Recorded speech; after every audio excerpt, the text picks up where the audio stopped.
유진아, 이모가 널 딸처럼 키울게. 장례식장에서 제 손을 잡아준 그 말이 저를 무너뜨린 첫 번째 거짓말이었습니다.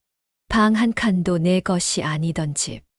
유산은 사라졌고 저는 고시원으로 내쳐졌습니다. 그런데 웃기죠. 저는 거기서 다시 시작했어요. 눈물로 지운 꿈, 도장 하나로 잃어버린 인생, 그리고 다시는 빼앗기지 않겠다는 다짐. 스스로 버텨내고 스스로 삶을 개척하며 걸어온 정유진 이야기. 지금부터 시작합니다. 안녕하세요. 저는 정유진입니다. 제 이름이 이렇게나 무겁게 느껴지게 된 건 중학교 2학년 그날부터였어요. 장례식장. 울음소리 대신 정적과 탄식만이 가득하던 그곳엔 두 개의 유골함이 놓여 있었고 그 앞에서 저는 한마디 소리도 못 내고 서 있었습니다. 친구도 친척도 거의 없던 우리 가족. 어린 제게 세상은 너무 조용했고 너무 차가웠습니다. 아빠랑 엄마는 늘 이렇게 말했거든요. 유진아, 우린 셋이서도 세상 누구보다 단단한 가족이야. 그 가족이 하룻밤 사이에 사라졌습니다. 유일하게 저에게 다가온 사람은 이모 강미자였어요. 화장이 짙게 번진 눈가로 단 한 방울의 눈물은 보이지 않았던 그 얼굴이 제게 손을 내밀며 말했죠. 유진아, 괜찮니?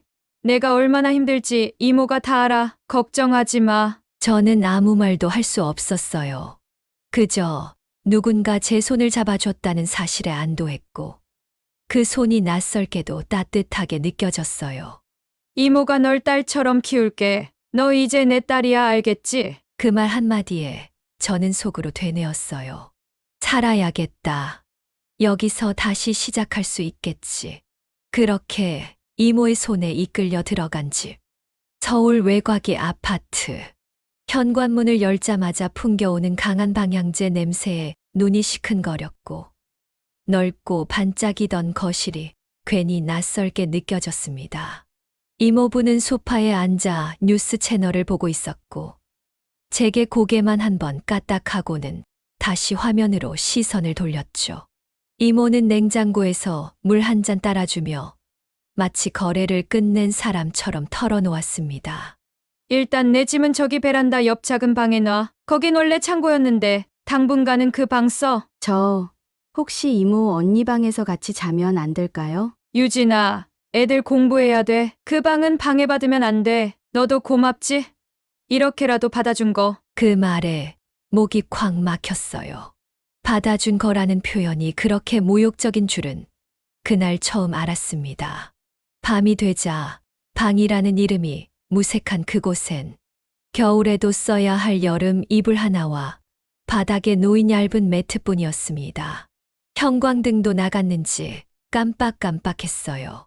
이모는 식탁에서 남편과 아이들에게 삼겹살을 구워주며 웃고 있었고 저는 그 냄새를 맡으며 구석에서 편의점 도시락을 조용히 데웠죠. 이모가 했던 말이 자꾸만 떠올랐습니다. 이모가 널 딸처럼 키울게. 그 말 도대체 어디까지가 진심이었을까요? 며칠 뒤 학교에서 돌아와 보니 제 신발은 구석에 밀려 있고 현관 앞엔 이모네 아이들 새 운동화가 곱게 정렬되어 있었습니다. 저는 점점 집안의 투명 인간이 되어갔어요. 같이 TV를 보자고 해도 아이들은 방으로 들어가 버리고 저녁엔 늘 밥 다 먹었다는 말만 들었죠. 이모는 외출할 땐 늘 아이들 옷을 챙기며 이렇게 말했습니다. 유진이, 너는 옷 많은 거 알지? 그 옷 계속 입어도 되잖아. 요즘 애들처럼 사치스럽게 굴지 마. 제가 가진 옷이라곤 부모님 사고 이후 집에서 가져온 교복과 급하게 챙겨온 옷 몇 벌이 전부였는데 말이에요. 그것도 점점 작아지고 있었죠. 그때는 몰랐어요. 저를 향한 이모의 손길이 사랑이 아니라 시선 차단용 가면이었다는 걸. 장례식장에서 내 손을 잡았던 이유가 진심이 아니었단 걸. 아마 그 사람은 내 눈물이 아니라 내 가치를 본 거였겠지요. 그 위선의 손길로 시작된 제 인생, 그건 단지 불행의 시작이 아니라 한 인간을 만드는 가장 잔혹한 방법이었어요. 장례가 끝난 뒤 모든 것이 빠르게 흘러갔습니다. 아버지 회사 사람들도 엄마 친구들도 서서히 연락을 끊었고 이모는 마치 당연하다는 듯 제 모든 결정을 대신하고 있었습니다. 어느 날 저녁 이모는 이모부와 낡은 갈색 파일을 들고 와 거실에 앉더니 조용히 이야기를 나누고 있었어요. 방에서 제가 잠들었다고 생각했겠죠. 이게 학원 건물, 상가 하나, 그리고 아파트. 그래도 꽤 있네. 그러게. 우리 애들 키우기에 넉넉하겠어. 저는 생각했어요. 아빠가 유진아 대학은 걱정 없을 거야 했던 말을 되새기며 잠들었어요.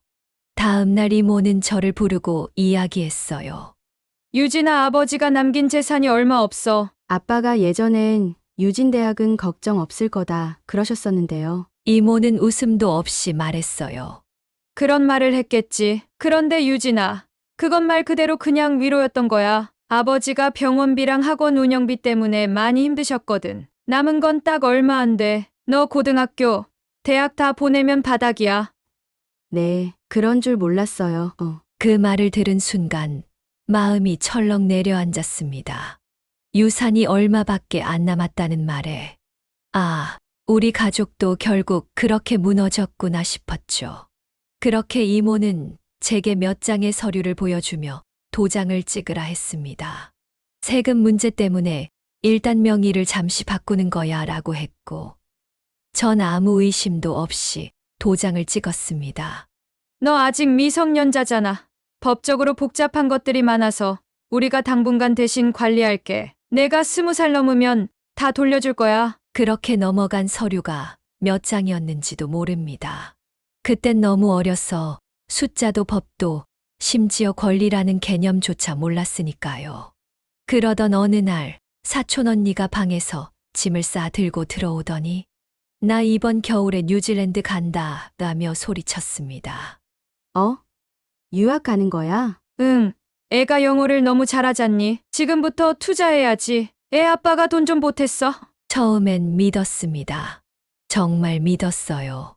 하지만 얼마 지나지 않아 이모네는 서울 강남에 있는 대단지 아파트로 이사를 갔고 이모부는 외제차를 타고 퇴근길에 햄버거를 들고 집에 들어왔습니다. 그때부터 뭔가 이상하다는 생각이 들었습니다. 부모님이 돈이 없었다면 이모가 갑자기 부자가 될 이유가 없잖아요? 하지만 그때 저는 중학생, 변호사, 소송, 그런 건 텔레비전 속 이야기였고 주변에 상담할 어른 한 명조차 없었습니다. 학교에서도 친구들은 새로 산 옷과 핸드폰과 용돈을 자랑했지만 저는 늘 나는 괜찮아. 공부에 집중해야지. 라고 둘러댔죠. 혼자서 부글부글 끓어오르는 감정도 의심도 어디에도 꺼내지 못하고 속으로 사겼습니다.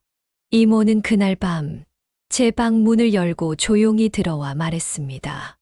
유진아, 넌 감사할 줄 알아야 돼. 누구 하나 너 책임지려는 사람 없었잖아. 우리가 없었으면 넌 지금 어디 있었을지 생각해봤니? 그 말에 저는 입을 다물 수밖에 없었습니다. 진짜 그런 걸까? 내가 지금 밥 먹고 잠 잘고 있는 것도 이모 덕인 걸까? 그렇다면 내가 뭐라 말할 자격이 없을지도 모르겠다고. 그날 밤 저는 몰래 울었습니다. 분명히 뭔가 잘못됐다고 느끼면서도 아무것도 할 수 없었던 그 무력감. 그리고 그 무력감이 나중엔 분노로 바뀌게 될 줄 그땐 몰랐어요. 중학교 졸업식 날 친구들은 부모님 손을 잡고 사진을 찍으며 웃고 있었지만 저는 졸업장을 가방에 넣고 조용히 학교를 빠져나왔습니다. 밖엔 이모가 차 안에 앉아 있었습니다. 창문은 올라가 있었고 차 안에서 음악이 작게 흐르고 있었죠. 이모, 저 졸업했어요. 선생님이 잘 컸다고 그러셨어요. 이모는 선글라스를 벗지 않고 대답했습니다. 그래, 잘했어. 이모가 학교는 미리 알아봐서 준비해놨어. 기숙형 고등학교니까 거기 들어가면 공부도 집중해서 할 수 있을 거야. 지방에 있긴 한데 요즘 애들 다 그렇게 해. 서울에선 자리도 없고. 그렇게 저는 부모의 따뜻한 품도, 친구들의 일상도 없이 멀고 낯선 지방의 기숙형 고등학교에 들어가게 됐습니다. 기숙사엔 주말마다 친구들이 빠져나갔어요. 누군가는 엄마가 데리러 왔다고, 누군가는 아빠가 먹고 싶은 거 다 사주신다고 자랑했죠. 이모, 이번 주말에 좀 집에 가도 될까요? 아, 유진아. 이모가 이번 주엔 일이 좀 많아. 애들 데리고 어디 좀 가야 해. 다음에 시간 날 때 오면 좋겠다. 기숙사도 공부하기엔 조용하잖아. 이모의 그 말이 몇 주, 몇 달이 지나도 변하지 않았습니다. 결국 저는 주말마다 빈 침대들 사이를 돌아다니며 혼자 컵라면을 끓이고 교무실에서 책을 빌려 읽으며 시간을 보냈습니다. 지나고 나서야 깨달았어요. 그 고등학교는 저를 떼어놓기 위한 학교였다는 걸요. 이모는 저를 사랑해서 그리 보낸 게 아니었고, 그저 더 이상 자신들의 일상 속에 끼워 넣고 싶지 않았던 거였죠. 고3이 되었을 때 진로 상담 시간이 있었어요. 아이들은 의대, 법대, 경영학과, 멋지게 포장된 희망을 써내려갔고, 저도 한참을 고민 끝에 유아교육과라는 목표를 써서 집으로 보냈습니다. 며칠 후 이모에게 전화가 왔습니다. 유진아, 이모가 너한테 진짜 미안한데 우리 애들도 대학 가야 하잖니. 솔직히 말해서 넌 여기까지야. 네, 이제 내가 알아서 벌어서 살아야지. 이모가 그동안 기숙사비, 학비 다 대줬잖아. 우리도 더는 감당 못해. 이젠 너도 내 인생 살아야지. 그날 밤 저는 책상 위에 놓인 대학 원서들을 찢었습니다. 지금 이 상황에서 꿈이란 건 사치였어요. 입시 원서 한 장보다 컵라면 한 박스가 더 절실했으니까요. 졸업식이 끝난 뒤 저는 따로 집에 가지 않았습니다. 가방 하나에 옷 몇 벌을 넣고 서울의 고시원 거리로 발길을 돌렸습니다. 숨 막히게 좁은 방, 창문도 없이 사람 키보다 낮은 천장, 옆방 사람의 기침 소리, 전화 통화, 냄비에 물 끓이는 소리까지 전부 들려왔지만 그 방은 제 처음으로 나만의 공간이었습니다. 전기장판 하나와 스티로폼 벽 사이에 이불을 깔고 누워 처음으로 혼자 속삭였어요. 그래도 살아야 해. 다시는 누구한테도 버림받지 않게. 그렇게 저는 고시원에서 시작된 제 진짜 인생을 단단하게 살아가기 시작했습니다. 고시원 생활이 2달을 넘기고 있었어요. 좁은 방 안에서 자판기 커피를 마시며 제 인생이 어디서부터 이렇게 틀어졌을까 생각하던 어느 날이었습니다. 문득 아주 오래된 장면 하나가 떠올랐어요. 부모님 장례가 끝난 다음 날, 이모가 저를 데리고 어딘가를 다녀왔던 기억. 커다란 나무 책상이 있었고, 머리가 희끗한 변호사가 제게 초코파이를 건네주며 웃어줬던 장면이 또렷하게 남아 있었습니다. 저는 기억을 더듬어 그 법률사무소를 찾아보기 시작했어요. 한승호 변호사. 희미한 이름을 인터넷에 검색하고 전화를 돌려가며 마침내 서울 종로에 위치한 법무법인 한성을 찾게 됐습니다. 사무실 안은 예전보다 더 정돈되어 있었고 한쪽 벽에는 변호사의 얼굴이 담긴 액자가 걸려 있었죠. 제가 기억하던 그 얼굴이었습니다. 안녕하세요. 혹시 한승우 변호사님 계신가요? 비서가 조용히 안내해준 작은 응접실. 조금 후 들어온 변호사는 저를 보자마자 눈이 동그랗게 커졌습니다. 유진이 맞구나. 정유진 양. 벌써 이렇게 컸어? 그때 아버지 장례식 끝나고 이모랑 같이 여기에 왔었어요. 그날 아빠 재산 관련해서 뭔가 서류를 썼던 기억이 나요. 그게 어떻게 처리됐는지 알고 싶어요. 변호사는 잠시 망설이다가 책꽂이 파일들에서 저와 관련된 서류 파일을 꺼냈습니다. 그래. 그때 기억이 나는구나. 유진 양이 중학교쯤 됐을 때지. 당시 너희 부모님이 갑자기 돌아가셨을 때 아버지 명의로 된 자산 목록이 꽤 많았어. 학원 건물, 상가, 서울 아파트, 예금 합쳐서 20억은 훌쩍 넘었지. 네, 그랬어요. 근데 이모는 아빠가 대출받은 금액도 많고 학원도 경영이 어려워 얼마 안 남았다고 했는데요. 강미자 씨가 내 법정 대리인 자격으로 왔었어. 유진이를 키우기 위해 재산을 임시로 관리하겠다며 내 명의로 돼 있던 자산 대부분을 매도하고 그걸 남편 명의로 다시 사들였지. 서류상으로는 문제가 없었고 내 도장이 찍힌 동의서가 있었어. 저는 순간 숨이 막혔습니다. 기억이 떠올랐어요. 그때 이모가 어려운 말 필요 없고 그냥 도장만 찍으면 된다며 몇 장의 종이를 내밀던 장면이요. 그 종이들이 전부 제 삶을 송두리째 빼앗아간 문서들이었던 거죠. 그게 다 제 거였던 거예요. 그래. 저는 아무 말도 할 수 없었습니다. 분노, 수치, 절망, 감정이 한꺼번에 솟구쳐 올랐어요. 그럼 되돌릴 방법은 없나요? 안타깝지만 당시 서류가 정식으로 작성된 이상 법적으로 되찾기 힘들어. 정유진 양 정말 미안하네. 법도 시간도 저를 보호해주지 않았습니다. 제가 믿었던 가족이라는 사람들은 그 법과 시간 속에서 철저히 저를 소외시켜 버렸고요. 사무실을 나서 종로 거리를 걷는데 발이 떨어지지 않았습니다. 그동안 몰랐던 진실을 알아버린 그 순간 하늘도 더 무겁게 내려앉는 것 같았어요. 저는 신호등 앞에 멈춰 서서 마음속으로 중얼거렸습니다. 이대로 무너지지 않겠습니다. 아버지가 남기고 싶었던 건 재산이 아니라 제 삶을 지킬 수 있는 힘이었겠지요. 그걸 이제부터는 제가 직접 만들어야 한다고 느꼈어요. 그날 밤 고시원 벽에 달력 뒷면을 찢어 작게 써 내려갔습니다. 잃은 건 돈이지만 되찾을 건 제 삶입니다. 무너지지 않는 사람이 되겠습니다. 고시원 방 안 전기장판 위에서 몸을 웅크리고 있던 어느 날이었습니다. 그날도 편의점에서 컵라면 2개를 계산대에 올려놓던 제게 계산원이 이렇게 물었죠. 혹시 근처 어린이집에서 알바 구한다는데 거기 원장님이 적당한 사람 찾더라고요. 그 말이 시작이었어요. 처음엔 단순한 생계형 알바였어요.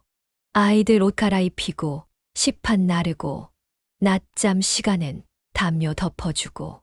하지만 그 짧은 교실 안에서 저는 이상하게 마음이 편해졌습니다. 작은 손으로 제 손을 잡고 웃는 아이들의 미소는 가족도 세상도 잃은 저를 매일 조금씩 위로해 주었거든요. 아이들이랑 있으면 숨이 트인다. 그때부터 저는 어린이집 퇴근 후 늦은 밤 야간대학 유아교육과 수업을 듣기 시작했습니다.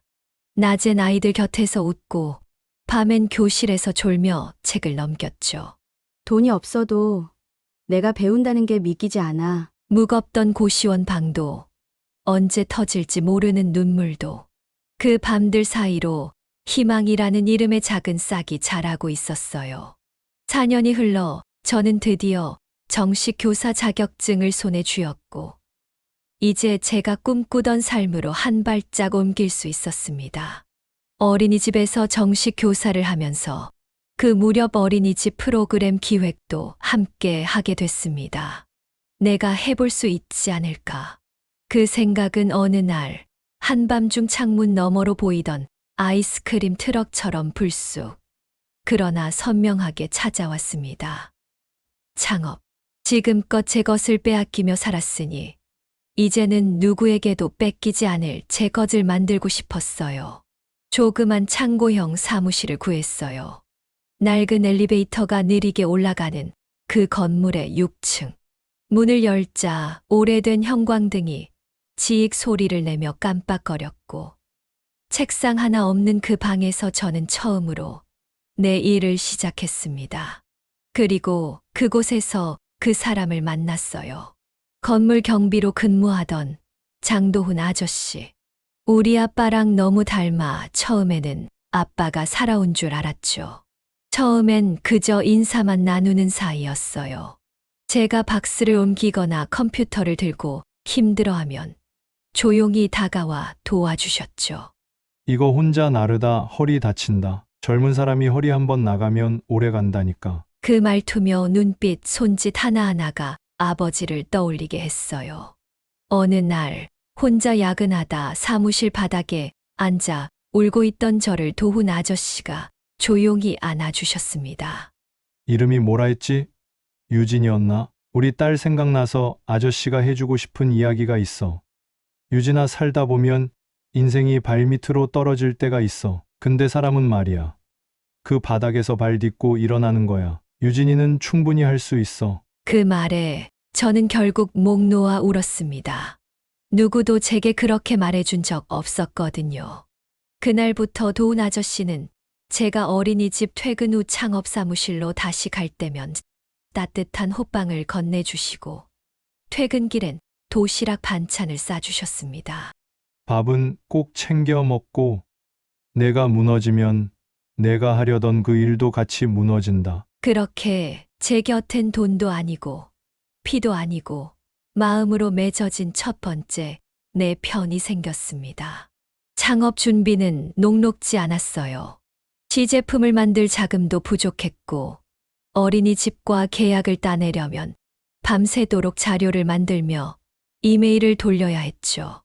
그래도 저는 하나씩 해냈습니다. 왜냐하면 이번에는 누구도 제 걸 뺏어가지 못하리라는 확신이 있었거든요. 혼자였지만 혼자가 아니었던 그 시절. 가진 건 없었지만 지금까지 살아온 인생 중 가장 단단한 시간이었습니다. 여전히 자금은 부족했고 사무실 벽지는 군데군데 벗겨져 있었지만 저는 매일 어린이집 일을 마치고 저녁 7시에 출근해서 새벽 1시에 퇴근하며 그 작은 공간을 세상에서 제일 큰 회사처럼 다뤘습니다. 노트북 화면 앞에 앉아 아이들을 위한 교육 콘텐츠를 만들고 부모들이 궁금해하는 육아 정보를 정리하고 이거면 진짜 도움이 되겠다 싶은 것들을 매일 밤 적어 내려갔습니다. 페이지 구성, 부모의 질문 카테고리, 아이들 발달 단계에 맞는 콘텐츠. 하나하나 손으로 써 내려갔지만 결국 기술적인 한계는 분명했습니다. 내가 아무리 방향을 잡아도 이걸 구현할 수 있는 사람이 필요해. 그때 조용히 문을 열고 들어온 장도훈 아저씨가 김밥 봉투를 제 앞에 놓으며 말했어요. 유진아, 내가 너 밤새는 거 며칠째 봤는데 말이지. 이 건물 4층에 대학생 하나가 있어. 컴퓨터공학 전공인데 밤마다 코딩만 하더라고. 앱 만들 줄 안다던데.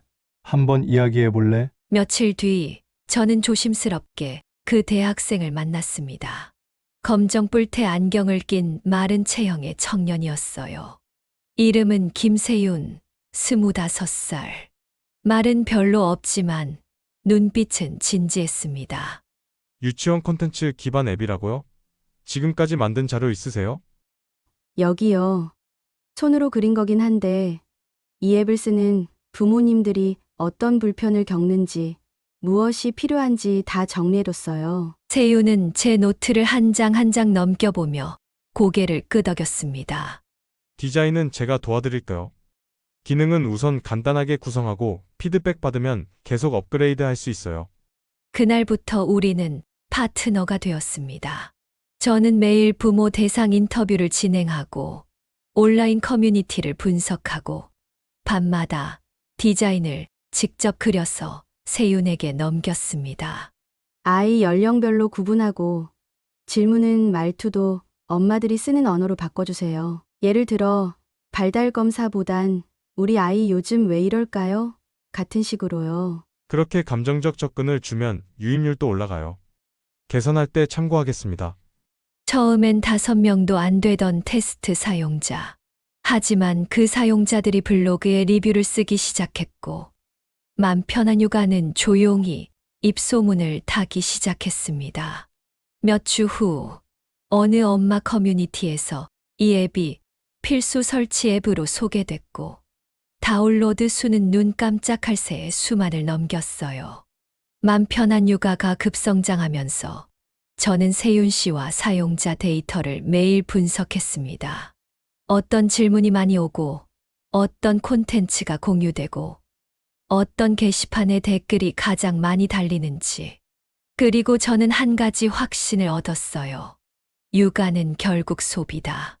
어떤 분유가 좋냐, 기저귀는 뭐가 덜 세냐, 장난감은 뭐가 오래 가냐. 앱 사용자들의 70% 이상이 육아용품 추천과 가격 비교를 위해 다른 커뮤니티를 찾고 있었어요. 저는 그 틈을 봤습니다. 세윤 씨, 우리 앱 안에 공구마켓 기능 넣으면 어때요? 검증된 제품만 올리고 대량 구매로 가격 낮추고 배송은 제휴 업체랑 묶고요. 가능해요. 배송 연동에 정상 기능 붙이면 충분히 구현됩니다. 근데 대표님, 커머스는 CS가 진짜 빡세요. 그래서 전 제품마다 리뷰 기능 붙이고 맘카페에 먼저 시범 운영 제안해 볼 거예요. 사용자가 직접 믿을 수 있다고 느끼게 만들면 그 다음은 따라와요. 그리고 정말 그랬습니다. 첫 상품은 아기 전용 물티슈였어요. 두 번째는 프리미엄 기저귀. 세 번째는 엄마 손맛 이유식 키트. 하루에 1000개씩 주문이 밀려왔고 맘 편한 육아 공구마켓은 육아맘들 사이에서 믿고 사는 플랫폼으로 입소문이 났습니다. 세윤은 밤을 새워 서버를 안정화했고 저는 제조사들과 매일 전화하며 품질을 점검했습니다. 이제 맘 편한 육아는 단순한 정보 앱이 아니라 육아 정보와 쇼핑이 결합된 완전한 생태계로 성장하고 있었습니다. 이건 단지 사업이 아니라 외롭고 불안했던 부모들에게 믿을 수 있는 손길 하나가 되어주는 일이에요. 그 손길 저도 꽤 기대돼요. 다음은 장난감 정기구독 서비스죠? 그리고 그 다음은 교육 콘텐츠 영상 플랫폼. 우리 할 일 아직 많아요. 그리고 3년 뒤 연 매출 200억 돌파. 믿기지 않아요. 진짜 우리가 해낸 거예요. 기획은 대표님이 했고요. 전 그냥 구현했을 뿐이에요. 맘 편한 육아는 더 이상 작은 창고, 사무실에 머물 수 없는 회사가 되어 있었습니다. 투자사에서 제안이 들어왔고 저는 과감히 결심했어요. 이제 진짜 우리만의 공간으로 가자. 서울 성수동의 신축 빌딩 5개 층, 탁 트인 전망, 유아 전문 콘텐츠 스튜디오와 회의실, 직원 휴게 라운지까지 갖춘 새 사옥. 그 건물의 입구에서 저는 장도훈 아저씨와 나란히 섰습니다. 아저씨, 여기 어때요? 도훈 아저씨는 고개를 들어 천천히 건물을 올려다봤습니다. 회색 외벽 너머로 맘 편한 육아라는 간판이 큼직하게 걸려 있었고 유리문 안으로 직원들이 분주하게 움직이고 있었죠. 유진아, 이게 내가 만든 회사냐? 저 혼자 만든 거 아니에요. 아저씨가 새벽에 도시락 싸주고 제가 울 땐 묵묵히 옆에 있어줬잖아요. 그 시간들이 다 이 건물 안에 들어있어요. 그리고 저는 준비해 온 작은 명패 하나를 꺼냈습니다. 그 위엔 이렇게 적혀 있었죠. 시설관리부장 장도훈. 이제 여기는 우리 집이자 회사고 우리 꿈이에요. 그러니까 여기 관리 부장님이 맡아주시면 안 돼요? 도훈 아저씨는 아무 말 없이 제 손에서 명패를 받아들더니 잠시 말없이 그걸 바라보다가 조용히 제 등을 토닥이며 말했습니다. 부장 되는 것도 처음이다. 근데 이거 해볼 만한데. 그래, 맞자. 제대로 지켜줄게. 정식 명함도 만들 거고 사무실 전용 자리도 드릴 거예요. 그 말에 아저씨는 말없이 웃기만 하셨습니다. 눈가에 살짝 고인 눈물. 아버지에게도 본 적 없던 묵직하고 다정한 눈물이었습니다. 저는 이제 겨우 시작선에 선 것뿐이지만 그 시작선까지 오는데 걸린 시간은 누군가의 전 인생만큼이나 긴 여정이었어요. 그리고 저는 알고 있었어요. 진짜 성공은 돈이 아니라 그 과정을 지켜본 사람들이 함께 웃을 수 있을 때 생긴다는 것을요. 맘 편한 육아 앱이 성공하고 나서 인터뷰 요청이 쏟아졌습니다. 고시원에서 200억 기업 CEO가 된 여자, 언론은 그 타이틀을 좋아했고 사람들은 박수를 보냈죠. 처음엔 고마웠어요. 제가 뭘 해냈다는 걸 누군가 알아준다는 것만으로도. 하지만 세상은 그렇게 호락호락하지 않았습니다. 그날 한 통의 전화가 왔습니다. 전화기 화면에는 저장되지 않은 번호가 떴고 낯선 듯 낯익은 목소리가 들렸습니다. 유진이니? 유진아. 이모야, 내 기사 봤다. 세상에 그렇게 잘 될 줄은 몰랐지 뭐니. 이모요? 그래. 아휴, 너 진짜 대단하다. 근데 말이다. 잠깐 얼굴 좀 보자. 이모가 할 말이 좀 있어서. 그리고 며칠 뒤 제 사무실 근처 카페로 이모가 나타났습니다. 그 화장기 잔뜩 바른 얼굴, 브랜드 로고가 선명한 가방, 예전보다 더 세련되진 차림새는 어쩐지 더 불편하게 느껴졌어요. 아유, 유진아. 이렇게 예뻐지고 그동안 이모한테 연락 좀 하지 그랬니? 이모한테요. 연락하면 뭐라 하실 거였는데요. 아이고, 그래도 이모가 너 키웠잖니. 내가 이렇게 잘 된 거 다 이모가 고생한 덕이지. 그러니까 말인데 키워준 값 좀 주라. 그 말에 제 속이 확 끓어올랐습니다. 하지만 저는 천천히 한 단어씩 눌러 말했어요. 이모, 저한테 방 하나 주셨나요? 밥 한 끼 제대로 차려주신 적 있었어요? 우리 아빠 학원이랑 집 팔아서 이모 아파트 사신 거잖아요. 유진아, 그건 다 널 위해서였잖아. 너 이모 아니었으면 어디서 컸을지 몰라. 감사한 줄은 알아야지. 감사요. 고등학교 때 주말마다 기숙사에 혼자 남겨진 그 시간에요. 대학 원서 찢으면서 울었던 그날에도요. 지금도 제 눈엔 이모가 제 인생에서 가장 중요한 시기를 뺏은 사람이에요. 이모는 잠시 굳은 얼굴로 저를 바라보다가 이내 억지 미소를 띄웠습니다. 그래도 너 많이 벌잖니? 이모가 요즘 좀 힘들어서 그래. 이모부도 아프고 애들 학비도 그렇고 너처럼 잘된 조카가 도와주는 게 어때서? 그 모습이 더 이상 가족이 아니라 그냥 한 명의 구걸자로 보였습니다. 이모, 저는요, 가족한테 빌어먹는 법을 배운 적 없습니다. 도움이요. 그건 저랑 마음을 나눈 사람이 받을 자격이 있어요. 이모는 얼굴이 굳더니 갑자기 카페잔을 내려놓고 벌떡 일어났습니다. 그래. 너도 결국 돈 좀 벌더니 사람 달라졌구나. 이모가 언제 너한테 뭐 큰 거 바랐냐? 이래서 폐륜이 무서운 거야. 그렇게 말하며 나가려던 이모를 향해 저는 마지막 말을 남겼습니다. 이모, 전 이제 제 돈이든 제 자존심이든 누구한테도 뺏기지 않을 겁니다. 그날 이후 이모는 지인들을 통해 돌려 말하듯 유진이가 변했다고 했고 SNS에선 제 이름이 심심찮게 등장하기 시작했습니다. 하지만 저는 달라졌습니다. 이제는 맞서 싸울 준비가 되어 있었으니까요. 그리고 복수는 이제부터 시작이었습니다. 이모가 사라진 줄 알았어요. 하지만 뱀은 조용히 기회를 노릴 줄 알죠.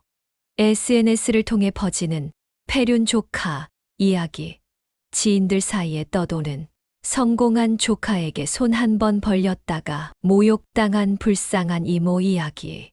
장도훈 부장님은 신문을 덮으며 말했습니다. 가만히 당하고만 있지 말자. 유진아, 그 사람들 딱 봐도 다시 귀여울 테니까. 그래요. 이젠 제가 대가를 치르게 해드릴 차례예요. 며칠 후 이모는 다시 연락을 해왔습니다. 이번엔 직접 회사로 오겠다고 했고 저는 본사 회의실에서 차 한잔 하시죠라고 답했어요. 그리고 그날을 위해 작전을 시작했습니다. 본사 최상층 VIP 회의실. 가장 넓고 가장 화려한 그 공간, 그리고 그 벽 한가운데 제 아버지의 생전 사진을 대형 인화로 제작해 커튼 뒤에 숨겼습니다.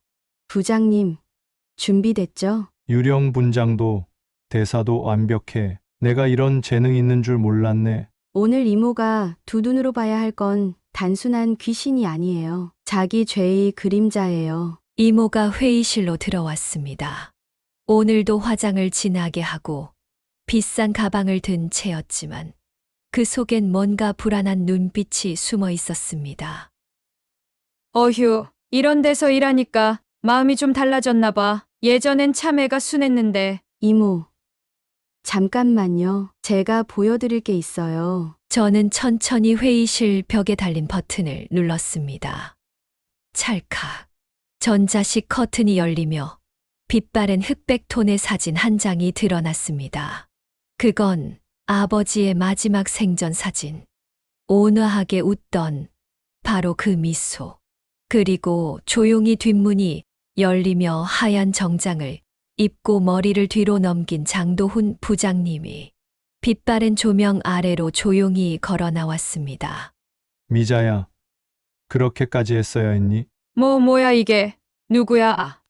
내 딸한테 너희가 무슨 짓을 했는지 내가 다 알고 있다. 이모의 얼굴은 순식간에 창백해졌고 눈동자가 허공을 헤매며 뒷걸음질 쳤습니다. 귀신이야. 귀신. 살려줘. 가방도 구두도 체면도 버리고 이모는 회의실 문을 박차고 도망쳤습니다. 하이힐 한 짝은 복도에 굴러떨어졌고 뒷모습은 딱 망가진 인간 그 자체였습니다. 회의실 문이 닫히고 난 후 장도훈 부장님은 가발을 벗으며 말했습니다. 유진아, 나 연기 좀 하지 않았냐? 완벽했어요. 부장님, 그 사람은 이제 자기 죄값을 평생 그 눈으로 보게 될 거예요. 복수는 반드시 화려하거나 잔인할 필요는 없습니다. 가장 무서운 복수는 자신의 죄를 직접 목격하게 만드는 것. 그리고 저는 그날 처음으로 아버지의 미소 아래에서 웃을 수 있었습니다. 그날 회의실에서 이모가 비명을 지르며 도망친 후 몇 개월은 정말 조용했습니다. 회사도 순항했고 저는 매일 직원들과 점심을 나눠 먹으며 평범한 일상을 즐기고 있었어요. 하지만 이모 가족이 그렇게 쉽게 끝날 리 없었죠. 어느 날 회사로 택배 하나가 도착했어요. 아무런 이름도 없이 수줍은 포장지에 쌓인 초대장 하나. 임지연 결혼합니다. 참석하셔서 자리를 빛내주세요. 임지연, 제 사촌 언니. 예전에 뉴질랜드로 어학연수 가기 전 저를 불청객이라며 이야기하고 유학 간다고 자랑하던 사람. 그리고 다음 날 문자 한 통이 왔어요. 유진아, 언니야. 결혼식장 예쁘게 잡았어. 축의금은 계좌로 부탁할게. 요즘 잘 나가니까 기대해도 되지? 그 메시지를 보는 순간 웃음이 났어요. 진심으로. 허탈해서요. 며칠 뒤엔 이모부가 직접 전화를 걸어왔습니다. 수년간 한 번도 연락 없던 그 사람의 첫마디는 이랬어요. 유진아, 이모부다. 내가 요즘 좀 아프다. 병원비가 많이 들어서 그러는데 내가 좀 도와줄 수 있지 않겠냐? 저는 조용히 수화기를 쥔 채 잠시 아무 말 없이 그 목소리를 들었습니다. 이모부, 기억하시죠? 제가 고등학교 때 주말마다 기숙사에 혼자 있었던 거. 그때 이모부는 제가 전화하면 받지도 않으셨어요. 그런 사람을 제가 왜 도와야 하죠? 그래도 가족인데 그렇게까지 할 필요가 있냐? 이모는 너 하나 바라보고 살았는데. 그저 바라봤죠. 제 재산을요. 그 뒤로 이모와 사촌 언니는 SNS에 점점 더 대놓고 저를 언급하기 시작했습니다. 사람이 돈 좀 벌면 변하더라. 어려울 때 도와준 가족 버리고 혼자 잘 살겠다고 등을 돌리는 조카. 자기가 성공했으면 마음 씀씀이도 넓어야지. 폐륜녀, 돈귀신, 양심 없는 조카. 태그까지 붙은 계정이 생겼고 몇몇 인터넷 커뮤니티에 저에 대한 허위 글이 퍼지기 시작했어요. 이 정도면 선을 넘었네요. 그날 저는 변호사 사무실에 찾아갔습니다. 모든 캡처 자료와 문자, 녹취까지 모아서 한 줄로 말했어요. 저 이제 제 자존심과 돈을 지키는 법도 배웠어요. 고소 진행해 주세요. 법률 대리인은 고개를 끄덕이며 말했습니다. 정유진 씨, 준비는 끝났습니다. 이번엔 그쪽이 대가를 치를 차례입니다. 저는 더는 흔들리지 않았습니다. 누구도 내게 손 벌릴 수 없도록, 내 삶에 무례하게 들어올 수 없도록 단단한 선을 그었습니다. 도움을 청할 자격은 상처를 주지 않은 사람에게만 있는 거니까요. 오랜만에 따뜻한 집밥 냄새가 가득한 식탁에 앉았습니다. 장도훈 부장님. 이제는 제게 아버지 같은 사람이 된 그분의 집. 햇살 좋은 일요일 저녁, 부장님 가족과 함께 식사를 하고 있었어요. 장도훈 부장님의 아내, 명자 이모는 시장에서 직접 사온 나물로 밥상을 차려주셨고, 고등학생인 도훈 아저씨 아들은 어색하게 제게 말을 걸었죠. 유나, 애 만든 사람 진짜 누나예요? 응, 그 누나 맞아. 나중에 너 결혼하면 육아앱은 내가 평생 무료 이용권 줄게. 온 식탁이 웃음으로 가득 찼습니다. 저는 그 따뜻한 공간을 바라보며 속으로 생각했어요. 이런 게 가족이구나. 그리고 그날 저녁, 제가 사랑하게 된 사람. 조용하고 묵직한 눈빛을 가진 한 남자가 장도훈 부장님 앞에 앉았습니다. 부장님, 아니 아버님. 유진이랑 결혼하고 싶습니다. 제가 평생 저 사람 지킬 수 있도록 허락해 주십시오. 도훈 아저씨는 한참을 말 없이 고개를 끄덕이다가 소주잔을 천천히 들어 올렸습니다. 내가 자식이라고 부를 수 있는 사람은 처음이야. 근데 너 내 딸 유진이 속상하게 하면 진짜 죽는다. 온 식탁에 다시 웃음이 터졌고, 저는 그 말 속에 담긴 깊은 정을 누구보다 잘 알 수 있었어요.